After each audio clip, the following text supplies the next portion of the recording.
So, hello everyone. My name is Ashutosh Kumar, and today we are going to discuss a very important topic for CSIR, that is polymerase chain reaction.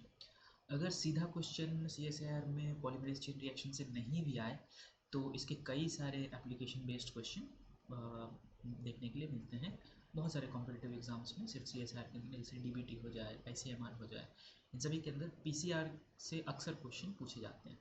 और techniques में अगर molecular techniques में बात की जाए तो polymerase chain reaction one of the most important techniques है और इसको अच्छे से पढ़ना बहुत इम्पॉर्टेंट है।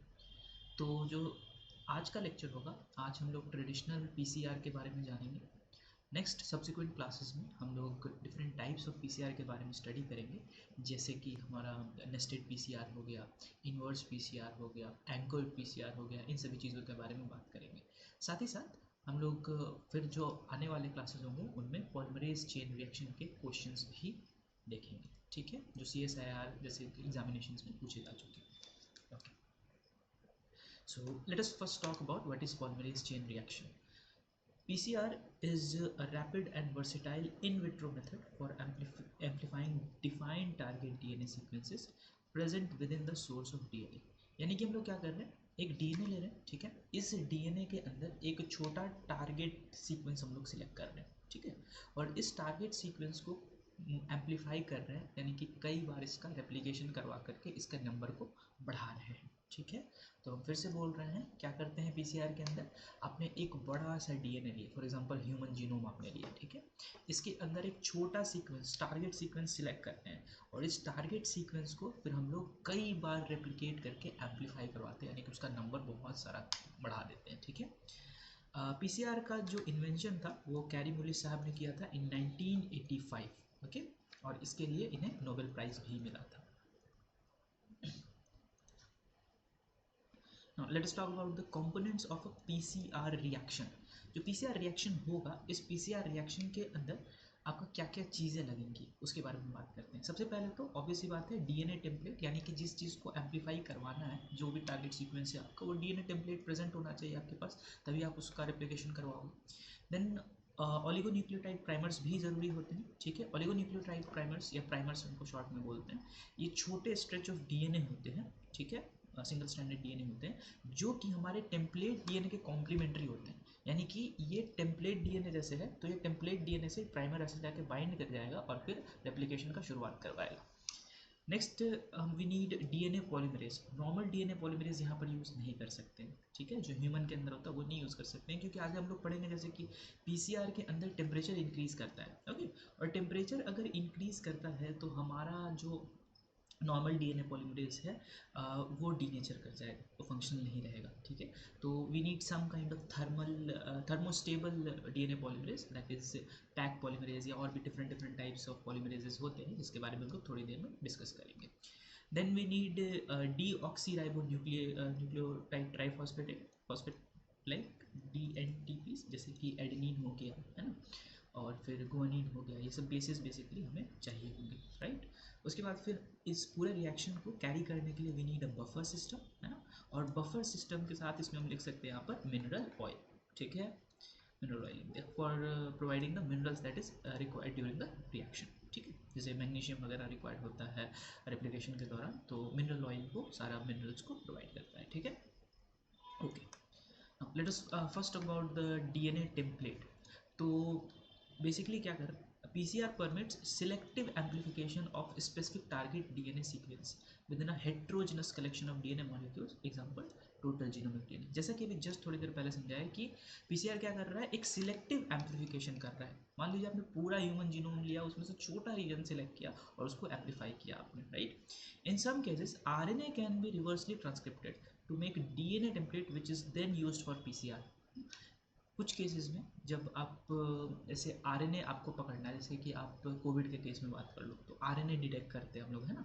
अब RNA डिटेक्शन के लिए डायरेक्टली तो PCR यूज़ हो नहीं सकता है, तो हमको पहले RNA को DNA में कन्वर्ट करना पड़ेगा, ठीक है, और RNA को DNA में कन्वर्ट करने के लिए हम लोग एंजाइम यूज़ करेंगे, रिवर्स ट्रांसक्रिप्टेज, ठीक है। देन ये RNA जो था, ये RNA आपने पहले DNA में बनाया, अब ये DNA पे फिर आप PCR करोगे और फिर आप देखोगे कि क्वांटिटेटिव या क्वालिटेटिव एनालिसिस जो भी करना है आपको आप कर सकते हो, ठीक है। ऑब्वियस सी बात है, अगर आपको कभी भी पीसीआर करना है ना, to permit such selective amplification some prior DNA sequence information from the target is required है ना।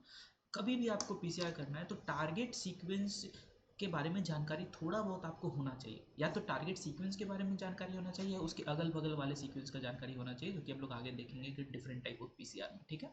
But for the most part आपको जो भी टारगेट सिलेक्ट कर रहे हो आप उसके कुछ सीक्वेंस की जानकारी आपको होनी चाहिए, तभी ना आप उसके अगेंस्ट प्राइमर डिज़ाइन करोगे। नहीं तो आप प्राइमर ही नहीं डिज़ाइन कर पाओगे तो फिर डीएनए का एम्प्लीफिकेशन होगा कैसे, right. Okay, next is oligonucleotide primers. अब देखो प्राइमर बहुत इंपॉर्टेंट है ना। ये जो पूरा खेल जो है पीसीआर का वो प्राइमर पे ही टिका हुआ है। अगर प्राइमर गलत जगह बाइंड कर गया तो फिर एम्प्लीफिकेशन भी गलत डीएनए का हो जाएगा, है ना।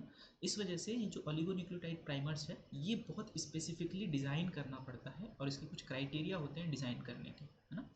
और दो ओलिगोन्यूक्लियोटाइड प्राइमर्स हम लोग को ज़रूरत पड़ता है, एक तो हो जाएगा आपका फॉरवर्ड प्राइमर, ठीक है, और एक हो जाएगा रिवर्स प्राइमर।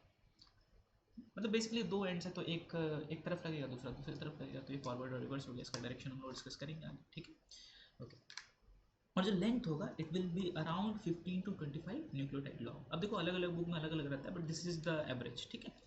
प्राइमर लेंथ जो होगा बहुत छोटा नहीं हो सकता है। अगर आप प्राइमर का जो न्यूक्लियोटाइड का लेंथ है वो कितना न्यूक्लियोटाइड का बनाना है तो बहुत छोटा नहीं ले सकते हो। अगर बहुत छोटा लोगे तो मान लो कि आपका डीएनए जो है, तो डीएनए तो बहुत बड़े, मान लो क्रोमोसोम में से बना दिया मैंने, ठीक है। अब जो डीएनए इसके अंदर तो बहुत सारे बेसिस है, बहुत सारे, है ना, बिलियंस में। अब सोचो अगर एक छोटा सीक्वेंस ले, मान लो कि A T C G A T ऐसा सीक्वेंस ले लिया, छोटा सा एकदम, है ना। तो इसका जीनोम में प्रेजेंट होने का प्रोबेबिलिटी बहुत है ना। मतलब ये मल्टीपल प्लेसेस पे प्रेजेंट हो सकता है क्योंकि ये छोटा सीक्वेंस है। ऐसा रिपीटेशन देखने के लिए मोर फ्रिक्वेंटली मिल सकता है हम लोग को, राइट। ओके, तो हम लोग ज़्यादा छोटा नहीं ले सकते हैं तो सर बड़ा ले लेते हैं, है ना। बड़ा ले लेते हैं तो फिर एकदम स्पेसिफिक हो जाएगा, लेकिन उसमें भी प्रॉब्लम है। अगर बहुत बड़ा ले लेते हैं, if it is too long then hybridization का रेट स्लो हो जाता है, मतलब उसको वो स्पेसिफिक सीक्वेंस ढूंढने में फिर बहुत टाइम लग जाता है। तो पीसीआर का रिएक्शन का रेट जो होता है वो स्लो हो जाता है। That is why the ideal primer length जो कि रिएक्शन वगैरह में और रिसर्च वगैरह में पाया गया है वो ये है कि 18 से 20 न्यूक्लियोटाइड का आपका लेंथ होना चाहिए, ठीक है। अगर 18 से 20 न्यूक्लियोटाइड का आप डिज़ाइन कर रहे हो तो रिएक्शन भी फास्ट होगा और वो दूसरे जगह पे अटैच भी नहीं करेगा, ठीक है। हालांकि जो अगर एवरेज देखें तो 15 से 25 हम लोग लेते हैं, ठीक है, बट आइडियल साइज क्या हो जाएगा 18 से 20। Okay, now let us talk about the nature of the sequence, यानी कि जो भी आप सीक्वेंस ले रहे हो उसका कैसा नेचर होना चाहिए। तो सबसे पहली बात यह है कि कोई भी इन्वर्टेड रिपीट या फिर सेल्फ कॉम्प्लीमेंट्री रीजन नहीं होना चाहिए। अगर सोचो मान लो कि ये आपने प्राइमर डिज़ाइन किया ऐसा छोटा सा, ठीक है, ऐसा प्राइमर डिज़ाइन किया। अब ये प्राइमर के अंदर कुछ ऐसा सीक्वेंस था कि खुद में ही कॉम्प्लीमेंट्री बना के अगर hairpin loop like structure बना ले तो दिक्कत हो जाएगी, फिर ये बाइंड कैसे करेगा, है ना, कॉम्प्लीमेंट्री डीएनए से। तो इस वजह से किसी तरह का भी हेयर पिन स्ट्रक्चर या self complementary region basically avoid करना हम लोग को, ठीक है। और बहुत इंपॉर्टेंट पॉइंट कि तो दो प्राइमर ले रहे हैं हम लोग, मान लो कि हमने एक ये प्राइमर लिया जैसे दिस इज फॉरवर्ड प्राइमर, ठीक है, और आपने दूसरा प्राइमर लिया this is your reverse primer, है ना।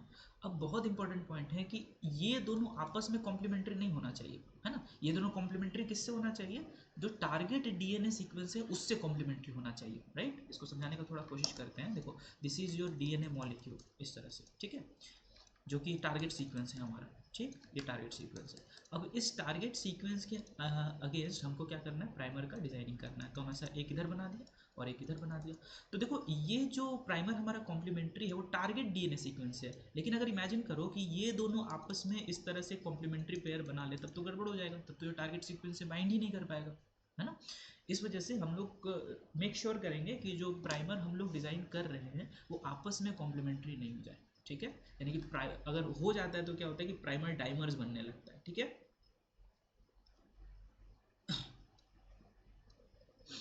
क्या होता है, प्राइमर डाइमर बनने लगता है। Now let us talk about the TM values. TM value भी बहुत important. TM value for two primers use together should not differ by 5 degree Celsius. मतलब जो दो आप डिफरेंट डिफरेंट प्राइमर्स यूज़ कर रहे हो, है ना, उनका टीएम वैल्यू जो है वो 5 डिग्री से ज़्यादा डिफर नहीं करना चाहिए, ठीक।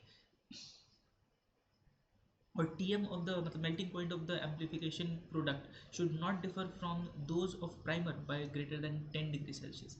यानी कि जो आपका प्रोडक्ट बन रहा है वो प्राइमर के, है ना, प्राइमर के मेल्टिंग टेम्परेचर से 10 डिग्री से ज़्यादा से एक्सीड नहीं करना चाहिए। ओके, चलो next important point is base composition. तो बेस के अंदर जो हम लोग प्राइमर जैसे डिज़ाइन कर रहे हैं इस प्राइमर का जो बेस का कॉम्पोजिशन है वो भी बहुत इंपॉर्टेंट रोल प्ले करता है। ठीक है, यानी कि हम जो बेस ले रहे हैं उसके अंदर जीसी का कंटेंट है वो आपका 40 से 60% के रेंज के बीच में होना चाहिए।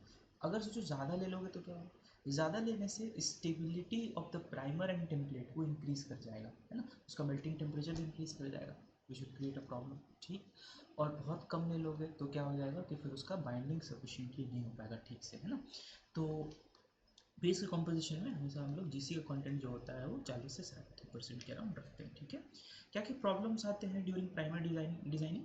तो प्राइमर का जब डिज़ाइनिंग कर रहे होते हैं तो वहाँ पे अभी जैसे एक पॉइंट डिस्कस किया कि जीसी का जो कंटेंट है उसको ध्यान रखना 3 प्राइम साइड पे, है ना, 3 प्राइम साइड पे आपका यूजुअली 3 से ज़्यादा अगर सी जी का रन्स होता है ना, कंटिन्यूसली सी जी 3 से ज़्यादा बार आ जाता है अगर, तो ऐसे में मिस रीडिंग का चांसेस होता क्या है कि जैसे मान लो कि this is your template D N, जैसे मैंने बना दिया यहाँ पे टेम्पलेट डी एन, ठीक है, और यहाँ पर दिस इज़ योर प्राइमर। ठीक, तो प्राइमर कुछ हद तक तो आपका मान लो कि डीनेचर कर जाएगा, यहाँ तक डीनेचर कर गया, बट ये रीजन जो है आपका बचा का बचा रह जाएगा, क्योंकि यहाँ पे मान लो जैसे कि जीसी कंटेंट ज़्यादा आता है ना, जीसी का 3 से ज़्यादा स्ट्रेच हो गया था, तो इस वजह से यहाँ पे स्टेबिलिटी आ जाती है और फिर फर्दर मिसरीडिंग होता है।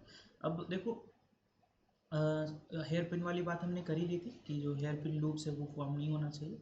तो ये सब बेसिक चीज़ें थी जो कि हम लोग को ध्यान रखनी होती है during the designing of a primer. सबसे पहले तो प्राइमर लेंथ की बात की, ठीक है, ना ज़्यादा छोटा होना चाहिए ना ज़्यादा लंबा होना चाहिए। ठीक, उसके बाद फिर हम लोगों ने नेचर ऑफ सीक्वेंसेस की बात की, यानी कि खुद में कॉम्प्लीमेंट्री वगैरह नहीं फॉर्म करना चाहिए। ठीक है, तीसरा हमने बात किया कि टीएम वैल्यू का बात किया, ठीक, मेल्टिंग टेम्परेचर का, फिर हमने बेस कॉम्पोजिशन का बात किया। हाँ, अब एक इम्पॉर्टेंट कॉन्सेप्ट के ऊपर बात करेंगे, that is the D generate primers. कुछ केसेस में क्या होता है कि जैसे हमारे पास सिर्फ और सिर्फ प्रोटीन सीक्वेंस का ही नॉलेज अवेलेबल है, ठीक है, हमें नहीं पता है कि क्या एग्जैक्टली डीएनए सीक्वेंस है। तो अब हम कैसे डिज़ाइन करें कि भाई जो हमारा डीएनए है उसके अगेंस्ट हम प्राइमर कैसे डायरेक्ट करें। हमें सिर्फ और सिर्फ क्या पता है, प्रोटीन पता है। अब देखो ये कॉन्सेप्ट तो क्लियर होना चाहिए, देखो थोड़ा सा कि ये जैसे दिस इज़ योर डीएनए, है ना, डीएनए से क्या बनता है, देखो डीएनए से बनता है हमारा आरएनए, एमआरएनए बेसिकली बनता है, और एमआरएनए से हम लोग क्या बना लेते हैं, प्रोटीन बना लेते हैं। ठीक है, अब आपने पढ़ा होगा कि जो जेनेटिक मटेरियल है इसमें कई सारे कोड एक ही अमाइनो एसिड के लिए कोड कर सकते हैं, है ना, जैसे कि हम लोग आगे देखेंगे कि टी ए सी जो है टायरोसिन के लिए वो कोड करता है, और टी ए टी जो है ये भी टायरोसिन के लिए कोड करता है। तो this is called as the degeneracy of the genetic code. तो इसी को थोड़ा पढ़ेंगे हम लोग। Degenerate primers are used when partial sequence information is available but the complete sequence is unknown, generally used for protein sequence, है ना, मतलब कि अगर हमें सिर्फ और सिर्फ प्रोटीन सीक्वेंस पता है लेकिन हमें डीएनए का सीक्वेंस ठीक से नहीं पता है, ठीक है, तो इस केस में हम लोग डीजेनरेट प्राइमर्स का यूज़ करते हैं। क्या होता है degenerate primers? Degenerate primers basically mixture of primer होता है, ठीक है ना, इसके अंदर कई सारा प्राइमर डाल देते हैं, जितना प्रोबेबल होता है सारा हम लोग प्राइमर्स डाल देते हैं, ठीक है, all of similar sequence but with variation at one or more position, मतलब जहाँ पर आपका वॉबलिंग पोजिशन होता है बस वहाँ पर बेसिकली हम लोग क्या करते हैं, चेंज करते हैं, देखेंगे आगे कैसे। Due to degeneracy of genetic code, several possibilities will exist for the sequence of DNA that corresponds to any particular polypeptide sequence, ठीक है, ओके, और मोस्ट ऑफ द एम्बिग्यूटी होती है वो थर्ड कोडॉन में होती है। देखेंगे इसको थोड़ा समझने की कोशिश करते हैं। This is your protein sequence, just for example एक हाइपोथेटिकल कोई भी सीक्वेंस लिया हमने, ठीक है। अब देखो मिथ्योनिन का जो कोड है हमारा, ठीक है, कोडॉन जो है हमारा वो ATG हो जाएगा, ठीक, इन डीएनए, है ना, ओके, एमआरएनए में AUG होता है, ठीक, अब यहाँ पर आपका ATG, ओके। टायरोसिन का देखो TAC भी टायरोसिन के लिए कोड करता है, TAT भी टायरोसिन के लिए कोड करता है। उसी तरह से देखो आपका ग्लाइसिन का देखो यहाँ पे GGT भी कोड करता है, GGC भी करता है, GGA भी करता है, GGG भी करता है, ठीक है। तो अब इस हिसाब से अगर हम प्राइमर डालना चाहें तो कोई एक सिंगल प्राइमर से तो काम चलेगा नहीं, हमको मिक्सचर ऑफ प्राइमर्स डालना पड़ेगा, ठीक है ना, जो कि अल्टीमेटली हमारा इस तरह के डीएनए से बाइंड करे या उसके ऑपोजिट स्ट्रैंड से बाइंड करे, ठीक है।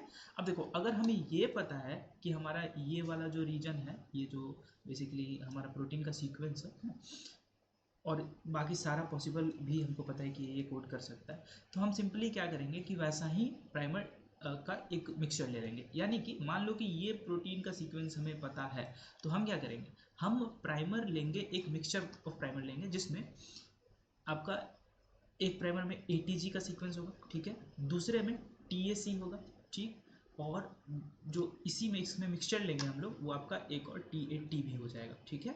उसी तरह से TGC और TGT का मिक्सचर ले लेंगे। इसी तरह से जितना भी पॉसिबल कॉम्बिनेशन है उन सारे के कोरिस्पॉन्डिंग आपका डीजेनरेट प्राइमर आप ले लो, तो जो अपोजिट स्ट्रैंड होगा उससे जाकर वो बाइंड कर जाएगा, ठीक है, क्लियर है, ओके। अब देखो ये जो पूरा PCR का प्रोसेस होता है ये सबसे इंपॉर्टेंट पार्ट है। PCR का जो पूरा प्रोसेस होता है ना, जो थर्मोसाइक्लर जो रन करता है बेसिकली, इसके अंदर 3 सक्सेसिव स्टेप होता है और ये 12th क्लास में भी पढ़ा होगा आप लोगों ने। सबसे पहला जो प्रोसीजर होता है इसको बोलते हैं डीनेचुरेशन, यानी कि यहाँ पर क्या होता है, यहाँ पर आपका लगभग 92 डिग्री या 93 से 95 डिग्री सेल्सियस पे आपका टेम्परेचर को राइज किया जाता है। इतना करने से होगा क्या, कितना करने से हमारा डीनेचुरेशन हो जाएगा, जो जीनोमिक DNA है उसका, है जैसे ह्यूमन का सैंपल है तो आपका जो जीनोमिक DNA होगा उसका डीनेचुरेशन हो जाएगा। अगर डीनेचुरेशन टेम्परेचर की वजह से होती है तो इसको हम लोग मेल्टिंग भी बोलते हैं, है ना, पढ़ा होगा आप लोगों ने कि इसको हम लोग मेल्टिंग भी बोलते हैं, और इसको TM जो मेल्टिंग टेम्परेचर होता है उसको TM से डिनोट करते हैं, ठीक है, ओके।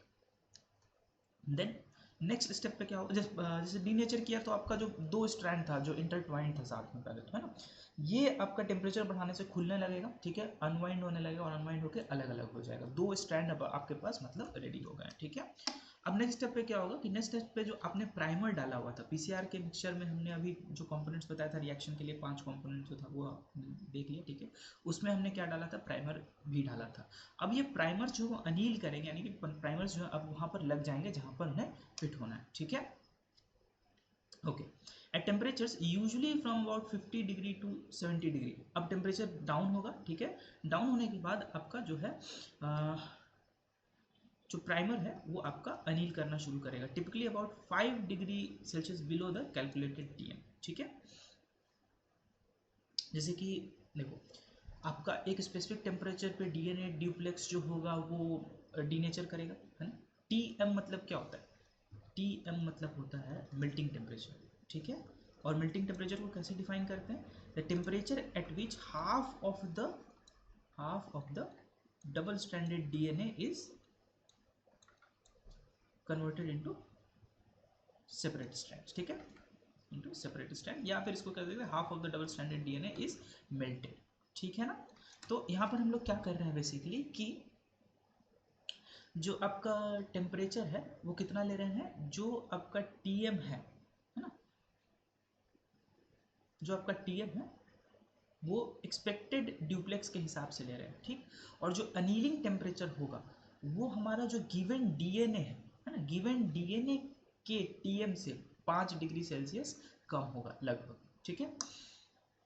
और किसी भी DNA ड्यूप्लेक्स का अगर आपको TM कैलकुलेट करना है ना, बिटवीन जैसे ओलिगोन्यूक्लियोटाइड प्राइमर और टारगेट सीक्वेंस, फॉर एग्जांपल मान लो कि this is your target sequence और यहाँ पर आपका प्रेजेंट है हमारा प्राइमर, ठीक है। अब इसके बीच का अगर आपको मेल्टिंग टेम्परेचर जानना है तो बहुत सिंपल इसका एक फॉर्मूला होता है, TM is equal to 4 into G+C आप जोड़ लो, ठीक है, प्लस 2 प्लस A+T, है ना।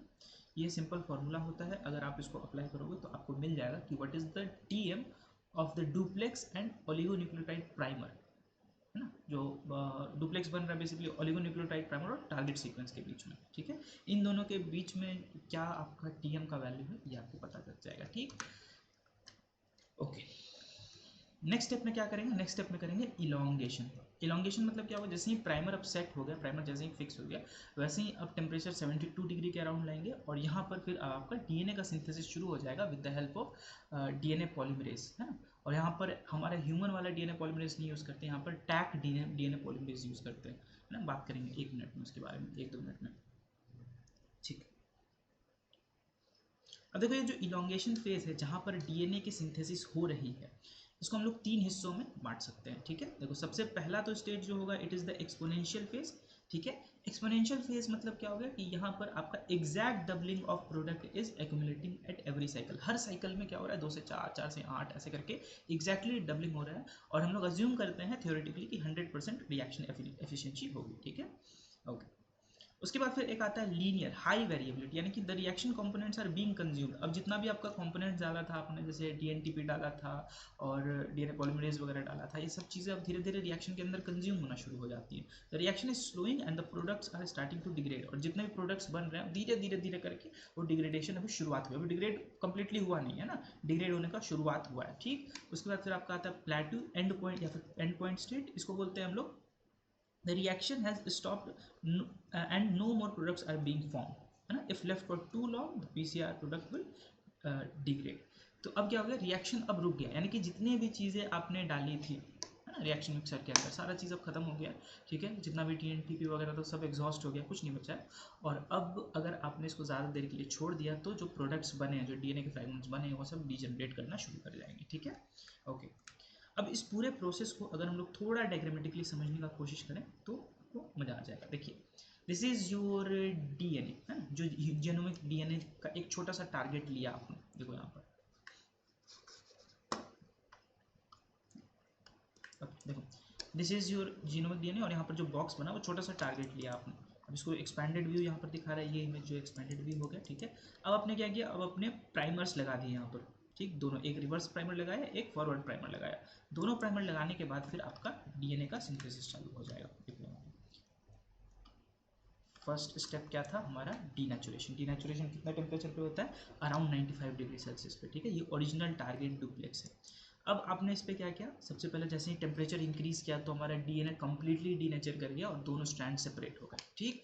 सेपरेट होने के बाद आपने क्या किया, प्राइमर्स अटैच कर दिया, फॉरवर्ड और रिवर्स प्राइमर्स दोनों अटैच कर दिया।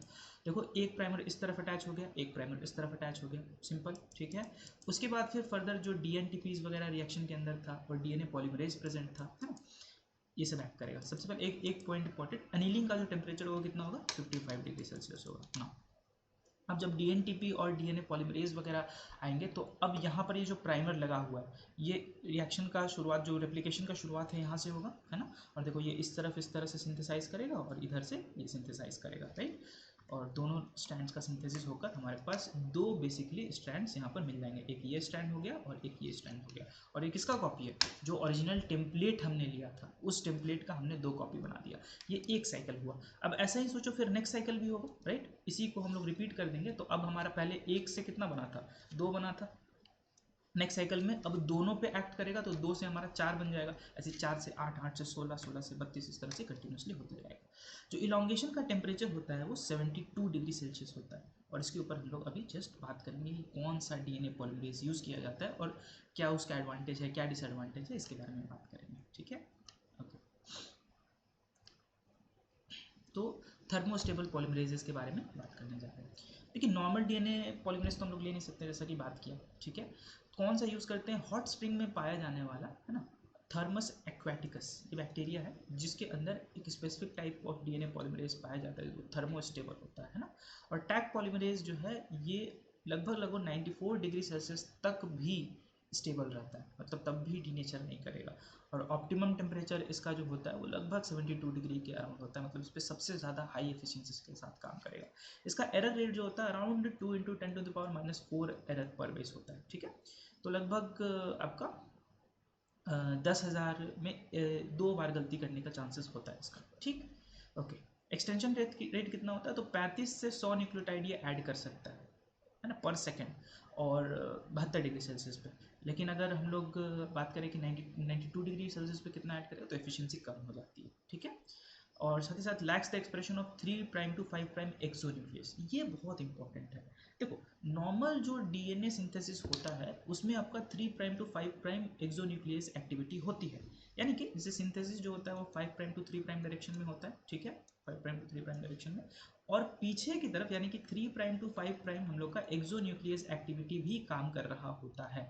यानी कि जैसे डीएनए पॉलीमरेज जो है वो एक नया स्ट्रैंड मान लो लगाया यहाँ पर, ठीक है, जैसे दीज आर द स्ट्रैंड्स, और यहाँ पर मान लो डीएनए पॉलीमरेज है, ठीक है। मान लो कि डीएनए पॉलीमरेज ने ये एक नया स्ट्रैंड लगाया, ठीक है, और पीछे वाले को चेक भी करता है इधर, ठीक है। और अगर ये गलती रहता है तो इसको काट करके फिर वापस से सही कर लेता है, यानी कि प्रूफ रीडिंग एक्टिविटी इसके पास होती है। नॉर्मल जो हमारा ह्यूमन डीएनए पॉलीमरेज होता है या फिर बैक्टीरिया के अंदर डीएनए पॉलीमरेज 3 जो पाया जाता है उसके पास 3' to 5' एक्सोन्यूक्लियस एक्टिविटी होती है, ठीक है। लेकिन जो थर्मस एक्वाटिकस का जो ये टैग डीएनए पॉलीमरेज है, इसके पास 3 prime to 5 prime exonuclease activity नहीं होती है, ठीक है। ओके, अगर हाफ लाइफ बात करें कितना होता है इस टैग पॉलीमरेज का, तो लेस देन 5 मिनट होता है 100 डिग्री सेल्सियस पे, ठीक है, और 40 मिनट तक लगभग ये कर देता है 95 डिग्री सेल्सियस पे। सोचो, यानी कि आराम से काफ़ी देर तक ये एफिशिएंटली काम कर सकता है, ठीक है।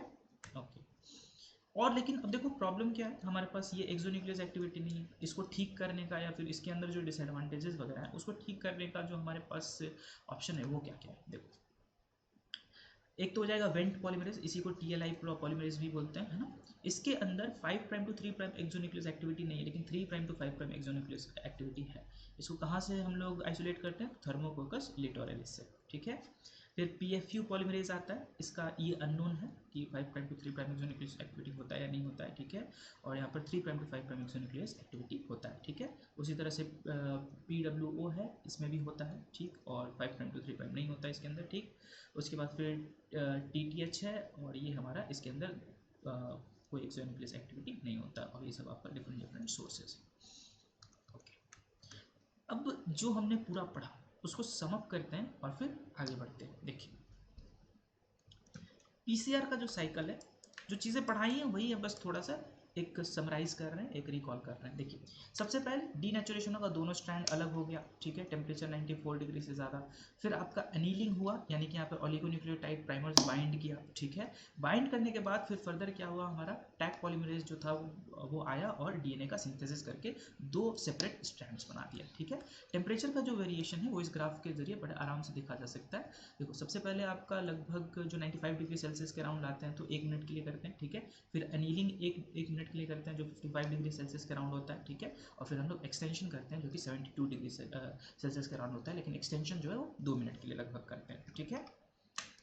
This is the graph of time and temperature, कितने टाइम के लिए कितना टेम्परेचर दिया जाता है, और ये पूरा रिएक्शन किसके अंदर हो रहा होगा, एक थर्मोसाइक्लर के अंदर हो रहा होगा जो कंटिन्यूसली इस टेम्परेचर के वेरिएशन को मेंटेन कर रहा होगा, ठीक है।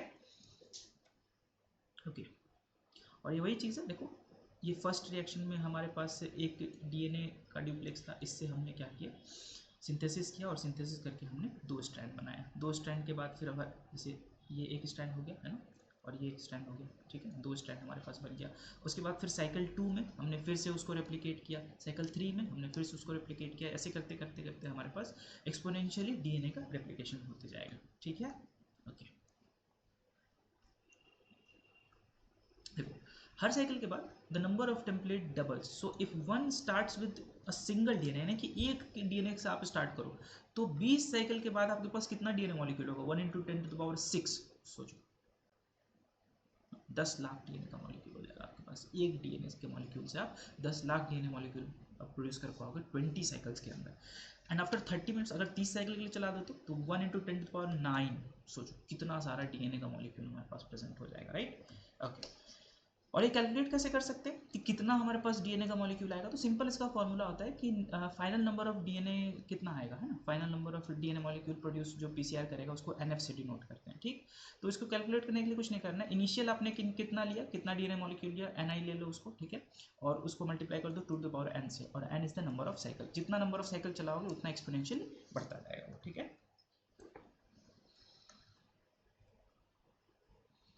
ओके, तो अब आपने फाइनली क्या किया है कि जो पीसीआर था वो रिएक्शन आपने रन कर लिया, ठीक है, और पीसीआर के रिएक्शन को रन करने के बाद आपको प्रोडक्ट की एनालिसिस करनी है, ठीक है। तो यूजुअली जो प्रोडक्ट का एनालिसिस होता है ट्रेडिशनल पीसीआर के अंदर, वो हम लोग करते हैं जेल इलेक्ट्रोफोरेसिस की मदद से, ठीक है। तो बेसिकली जैसे मान लो कि आपने जेल इलेक्ट्रोफोरेसिस किया, ठीक, तो जो आपका एम्पलीफाइड प्रोडक्ट होगा वो एक बैंड बनाएगा, सपोज यहाँ पर एक बैंड बना लिया, ठीक है, और जो भी आपका जैसे जो जीनोमिक डीएनए रह गया वो आपका सेपरेट आउट हो जाएगा, वो पीछे रह जाएगा, ठीक है, क्योंकि जीनोमिक डीएनए का ऑब्वियसली बात है जो मॉलिक्यूलर वेट होगा और जो साइज होगा बड़ा होगा, और जो एम्पलीफाइड प्रोडक्ट है वो आपका छोटा छोटा छोटा होगा लेकिन बहुत सारा होगा, तो आगे की तरफ एक मोटा बैंड दिखाएगा आपको, ठीक है। ओके, अब क्या क्या एडवांटेजेस हैं इसके बारे में देखते हैं। अब देखो, एडवांटेजेस और एप्लीकेशन बहुत सारा एप्लीकेशन और एडवांटेजेस। पीसीआर ऑलमोस्ट हर अच्छे लेबोरेटरी के अंदर होता ही होता है ना, आरटीपीसीआर नहीं भी हो तो एक पीसीआर नॉर्मल होता ही होता है, ठीक है। तो एडवांटेजेस एंड एप्लीकेशन क्या है, आज के टाइम में तो बहुत पता चल रहा होगा एप्लीकेशन स्पेसिफिकली आरटीपीसीआर का। तो it allows enormous amplification of any specific DNA sequence. अब देखो छोटा से छोटा डीएनए सीक्वेंस है, मान लो आपके पास सैम्पल साइज ही छोटा है, लेकिन आपको स्टडी मान लो कि 50 रिसर्च करना है आपको उसी स्पेसिफिक डीएनए सीक्वेंस पे, तो सबसे पहले आप पीसीआर करोगे और उसका बहुत सारा मतलब आप डीएनए सीक्वेंस बना लोगे और फिर उस डीएनए सीक्वेंस को अपने रिसर्च के अंदर यूज़ करोगे। तो छोटा सीक्वेंस को आप कई गुना आप मतलब वो कर सकते हो, उसको एम्पलीफाई कर सकते हो। डीएनए सीक्वेंसिंग के लिए भी यूज़ किया जाता है ना, डीएनए का सीक्वेंस क्या पता लगाने के लिए डीएनए सीक्वेंसिंग के लिए यूज़ कर सकते हैं हम लोग, ठीक है। साथ ही साथ अगर हम लोग सूटेबल प्राइमर्स यूज़ करें, है ना, प्राइमर्स के अंदर कुछ ऐसा कंपाउंड लगा दें जो कि म्यूटाजेनिक हो, ठीक है, या एनालॉगस बेस वगैरह लगा दें, ठीक है ना, हम लोग एनालॉगस बेस यूज़ कर सकते हैं प्राइमर्स के अंदर, जिसकी मदद से हम लोग पॉइंट म्यूटेशंस भी क्रिएट कर सकते हैं, मतलब एकदम स्पेसिफिक न्यूक्लियोटाइड तक हम लोग एक सिंगल न्यूक्लियोटाइड के अंदर चेंज ला सकते हैं पीसीआर की मदद से, ठीक है। Okay, very small amount of specified bacteria and viruses can be detected in tissue, making PCR invaluable for medical diagnosis। आज के टाइम में जो कोरोना का डिटेक्शन होता है वो इसी मेथड से होता है, पीसीआर मेथड से ही होता है, हालांकि उसके लिए थोड़ा एडवांस्ड फॉर्म यूज़ करते हैं जो कि आरटीपीसीआर है, ठीक है।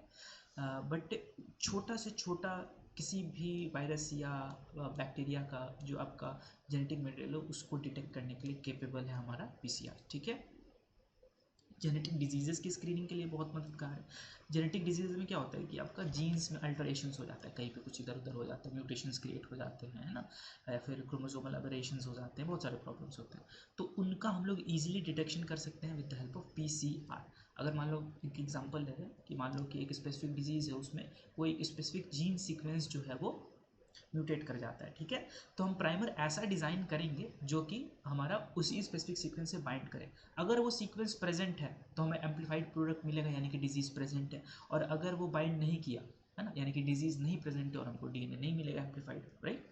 ओके, सेंसिटिविटी जो होती है इसकी हाई होती है ना, और फोरेंसिक्स वगैरह में इसका खास यूज़ है। जैसे मान लो फोरेंसिक्स वगैरह में क्या होता है, या फिर क्राइम सीन्स वगैरह में क्या होता है कि बहुत small amount of DNA present होता है, कहीं पे ब्लड का स्पॉट है या फिर कहीं पे किसी का टिश्यू का डैमेज है, वो टिश्यू का छोटा सा हिस्सा लेके या खून का थोड़ा सा हिस्सा लेके या बाल से देखे होंगे सीआईडी वगैरह में कैसे निकाल लेता है, ठीक है, तो बहुत स्मॉल अमाउंट ऑफ आपके पास ये है डीएनए, उसको आप मल्टीप्लाई करके फिर अपना रिसर्च कर सकते हो, ठीक है, एक्सपेरिमेंट परफॉर्म कर सकते हो। डिसएडवांटेजेस क्या है पीसीआर का, देखो डिसएडवांटेजेस तो सबसे पहला है कि आपको सीक्वेंस होना चाहिए, मतलब सीक्वेंस का जानकारी होना चाहिए ना, जो भी आपका आप एप्लीफाई करना चाहते हो प्रोडक्ट, या तो उस स्पेसिफिक सीक्वेंस का जानकारी होना चाहिए या तो उसके अगल बगल वाले सीक्वेंस का जानकारी होना चाहिए, ठीक है।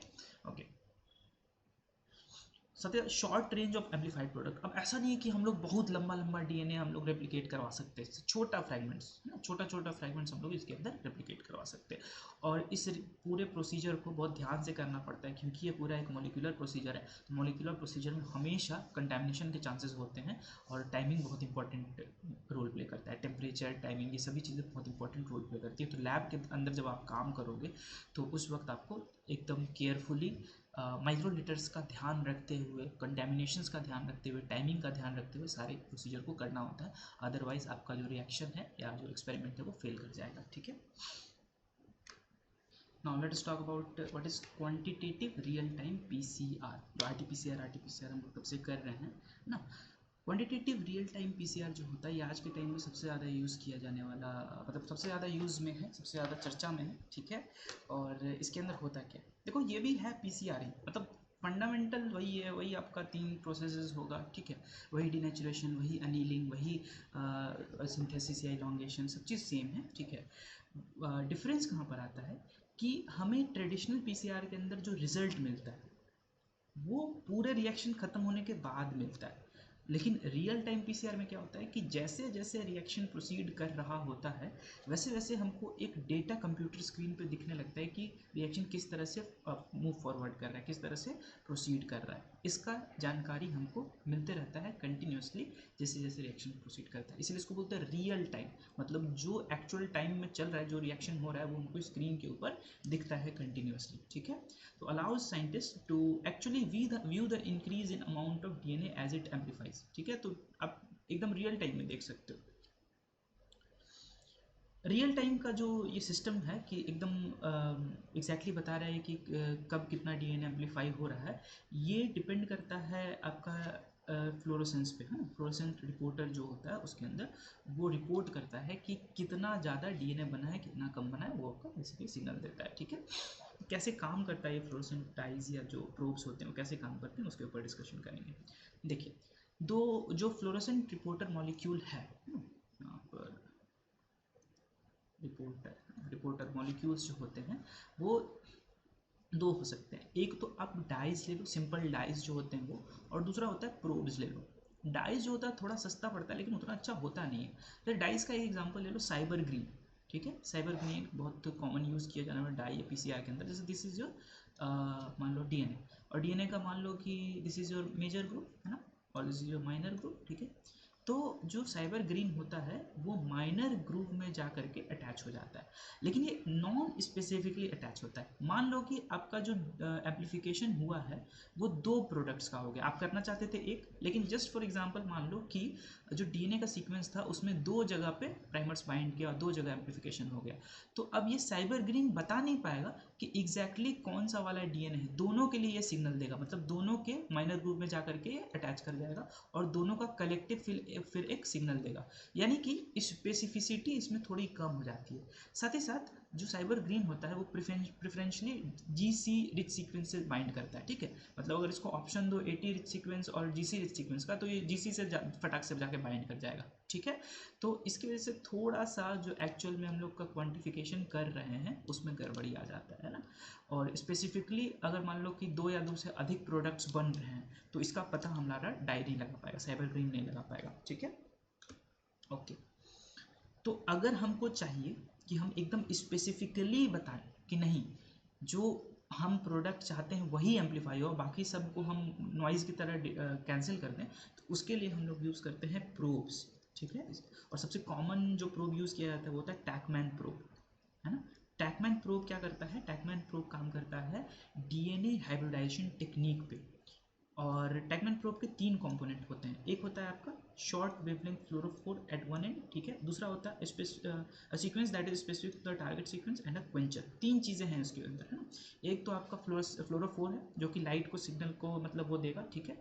दूसरा है आपका ऐसा सीक्वेंस जो कि डीएनए से जाके बाइंड करे, और तीसरा है आपका क्वेंचर जो कि फ्लोरोसेंस के लाइट को क्वेंच करेगा, रोक कर रखेगा। समझते हैं इसको थोड़ा सा, देखो। ओके, सबसे पहले अब देखो ये कैसे बाइंड करता है। प्रोब जो होगा ना, प्रोब आपका जो टारगेट डीएनए सीक्वेंस है ना, टारगेट डीएनए सीक्वेंस से जाकर बाइंड कर जाएगा। यानी कि प्रोब के अंदर एक स्पेसिफिक डीएनए सीक्वेंस है जो कि कॉम्प्लीमेंट्री है किसके, टारगेट डीएनए से, और यहाँ पर जाके ये बाइंड किया हुआ, और यहाँ पर देखो टैग पॉलीमरेज इधर से आ रहा है ये। ठीक है, इस कहानी को हम लोग कंटिन्यू करेंगे जस्ट थोड़ी देर में, पहले हम लोग थोड़ा सा और जान लेते हैं इस प्रोब के बारे में ना, कैसे ये काम करता है। देखो, सबसे पहले तो अ शॉर्ट वेवलेंथ फ्लोरोफोर है, एक मतलब फ्लोरोफोर है, ये फ्लोरोसेंस को एमिट करेगा। ठीक है, और इसके बगल में क्या लगा हुआ है, क्वेंचर लगा हुआ है। यानी कि फ्लोरोफोर जब कोई एक स्पेसिफिक लाइट के वेवलेंथ को अंदर लेगा, ठीक है, जैसे ही अंदर लेगा तो ये एमिट करना चाहेगा, फ्लोरोसेंस को एमिट करना चाहेगा, लेकिन इसके जस्ट बगल में एक क्वेंचर मॉलिक्यूल प्रेजेंट है जो कि जो हमारा शॉर्ट वेवलेंथ है इसको एब्जॉर्व करने का जो फ्लोरोसेंस निकलना चाहिए था वो नहीं निकलता है, इसके एनर्जी को ये क्या कर लेता है, ट्रांसफर कर लेता है। इसको बोलते हैं फ्लोरोसेंस रेजोनेंस एनर्जी ट्रांसफर। ठीक है, फ्रेट की मदद से ये जो एनर्जी इधर जा रही थी और ये लाइट में रिलीज होने वाली थी, फ्लोरोसेंस में रिलीज होने वाली थी, उसको क्वेंच कर लिया, उसको रोक लिया, और जो शॉर्ट वेवलेंथ यहाँ से जा रही थी उसको एक लॉन्गर वेवलेंथ में कन्वर्ट कर दिया। इसको हम लोग बोलते हैं स्टोक्स शिफ्ट। ठीक है, आपने पढ़ा होगा स्पेक्ट्रोस्कोपी वगैरह में कि इसको बोलते हैं स्टोक्स शिफ्ट, यानी कि शॉर्ट वेवलेंथ जब आपका किसी मॉलिक्यूल से टकराने के बाद लॉन्गर वेवलेंथ में कन्वर्ट हो जाए, है ना, फ्लोरोफोर वगैरह जो होता है, इसको बोलते हैं हम लोग स्टोक्स शिफ्ट, राइट। तो यहाँ पर फ्लोरोसेंस रेजोनेंस एनर्जी ट्रांसफर की वजह से यहाँ पर अब जो है वो फ्लोरोसेंस नहीं रिलीज हो रहा है, या फिर रिलीज हो भी रहा है तो बहुत स्मॉल क्वांटिटी में हो रहा है, या दूसरे कलर का हो रहा है। ठीक है, दूसरे तरह का सिग्नल दे रहा है जो कि मशीन के द्वारा डिटेक्ट नहीं किया जाएगा। ठीक है, नॉर्मल फ्लोरोसेंस नहीं यहाँ पर हमारा निकल रहा है। ठीक है, ओके। अब देखो, अब इमेजिन करो कि टैगमैन जो टैग पॉलीमरेज है, सॉरी, टैग पॉलीमरेज इधर से मूव करेगा, करते जाएगा, और जैसे ही देखेगा कि यहाँ पर कुछ है इसको काट के निकाल देगा। ठीक है, उसको तो लगेगा कि ये यहाँ पे क्या है, ये हमारा कोई न्यूक्लियोटाइड लगा हुआ है उसको काट करके यहाँ से निकाल देगा, ठीक है। और काट करके जैसे ही निकालेगा तो हमारा जो फ्लोरोसेंस हो क्या, फ्लोरोसेंट मॉलिक्यूल क्या है वो फ्री हो जाएगा, यानी कि हमारा फ्लोरोफोर जो है वो लिबरेट कर गया। अब देखो लिबरेट कर गया तो अब इसके पास तो क्वेंचर है नहीं, क्वेंचर तो यहीं छूट गया पीछे, ठीक है। तो जो हमारा फ्लोरोफोर अब लिबरेट कर गया, अब ये फ्री है फ्लोरोसेंस को रिलीज करने के लिए, ठीक है ना, यानी कि ये एक्टिवली फ्लोरोसेंस शो करेगा, ठीक। तो हुआ क्या, बेसिकली हमने एक स्पेसिफिक डीएनए सीक्वेंस लिया, ठीक है, यहाँ पे बना कर दिखाते हैं, this is your DNA sequence, एक हमने स्पेसिफिक डीएनए सीक्वेंस लिया, राइट। इसका मेल्टिंग किया हमने, मान लो इस तरह से हमने मेल्टिंग कर दिया इसका, ठीक है। और मेल्टिंग किया जब, तो हमारा जो प्रोब था वो प्रोब यहाँ पर आके इस तरह से अटैच कर गया, और इस प्रोब के दो कंपोनेंट है, एक फ्लोरोफोर है और एक आपका क्वेंचर मॉलिक्यूल है। जैसे ही यहाँ से डीएनए पॉलीमरेज अपना पॉलीमरेज एक्टिविटी शो करते हुए इधर से आएगा, ठीक है, इसको देखेगा कि अच्छा यहाँ पर प्रोब लगा हुआ है, इसको यहाँ से कट करके निकाल देगा। जैसे ही कट करके निकालेगा तो हमारा जो फ्लोरोफोर है वो फ्री हो जाएगा, और फ्री होने के बाद ये अपना फ्लोरोसेंट इमिट करते रहेगा।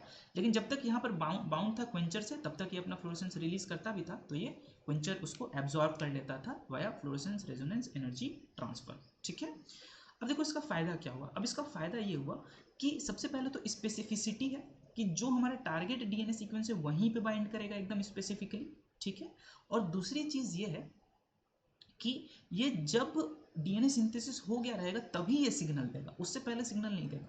तो हमें एकदम एक्यूरेटली पता रहेगा कि कितना हमारा डीएनए का एक्चुअली सिंथेसिस हुआ है, कितना डीएनए रेप्लिकेट किया, एम्पलीफाई किया है। Depending upon the intensity of the fluorescence machine detect कर लेता है, ठीक है, वो डिटेक्ट कर लेगा कि कितना हमारा एक्चुअली फ्लोरोसेंस है, और उसके हिसाब से कैलकुलेट कर लेगा कितना डीएनए का रेप्लिकेशन हुआ है, ठीक है, ओके।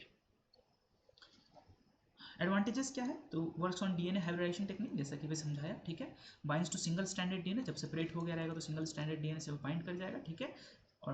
और कैन परफॉर्म मल्टीप्लेक्सिंग। अब इसमें एक और बहुत इंपॉर्टेंट पॉइंट है, आप चाहो तो एक ही साथ मल्टीपल डीएनए सेगमेंट्स का पीसीआर कर सकते हो, ठीक है, और आपको उन सभी के लिए अलग अलग सिग्नल मिलेगा। सोचो, मान लो कि एक डीएनए सीक्वेंस के लिए आपने क्या किया, एक स्पेसिफिक कलर का फ्लोरोफोर लगा दिया, दूसरे के लिए आपने दूसरे कलर का लगा दिया, दूसरे सीक्वेंस के लिए, तो दोनों एम्पलीफाई होगा, दोनों पे डीएनए पॉलीमरेज वगैरह एक्ट करेगा, लेकिन दोनों अलग अलग सिग्नल देगा और दोनों का क्वांटिफिकेशन आप कर पाओगे, ठीक है, क्वालिटेटिव या क्वांटिटेटिव एस्टिमेशन आप कर पाओगे।